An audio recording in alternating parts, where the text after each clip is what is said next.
They must manufacture some sort of crisis, a big crisis, something so earth-shaking that the American people will be willing to surrender all their so-called rights just to have a little security once again.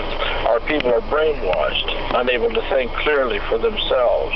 They're also spoiled, pampered, ignorant, stupid, naive, cowardly, soft, and absolutely terrified they might have to do without some of their creature comforts and luxuries, even for a little while.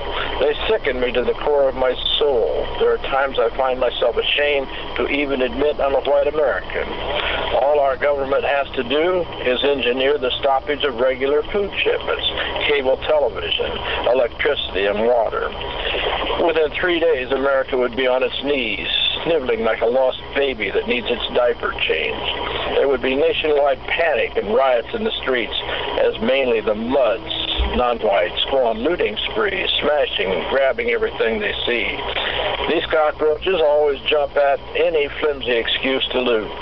People will be fighting among family members over the last Pop-Tart, and their spoiled teenage kids will be throwing wild tantrums, cussing out their pussified yuppie parents for not providing them with all their needs whenever they demand them. Personally, if it were up to me, I'd shoot this entire last generation and start all over again. They're a lost cause, a generation of spoiled, immoral, idiot parasites, just as the liberal social Marxists in the National Education Association planned it. They care about absolutely nothing on this earth but themselves and their own personal pleasure and gratification, nothing else. And most of them couldn't tell you the name of the capital of this country if their very lives depended on it. That is the kind of kids those damn yuppies raise.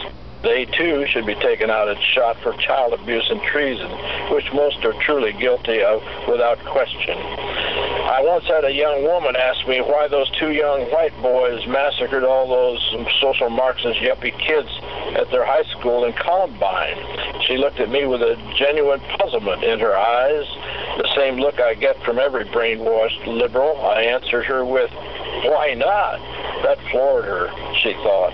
I was as nuts as they were. Her confusion and stupidity pissed me off and frustrated me at the same time. So I elaborated. Why not? Well, they were all a total waste of meat. They were sucking up oxygen and other vital resources a human could be using. She bugged her eyes out as if I just told her that I'd eaten her baby for lunch. I knew she'd never understand why I said those things, and I also knew that attempting to make her see my reasons were also pointless. She was just as brain dead as all the rest of the American white kids, the lost generation.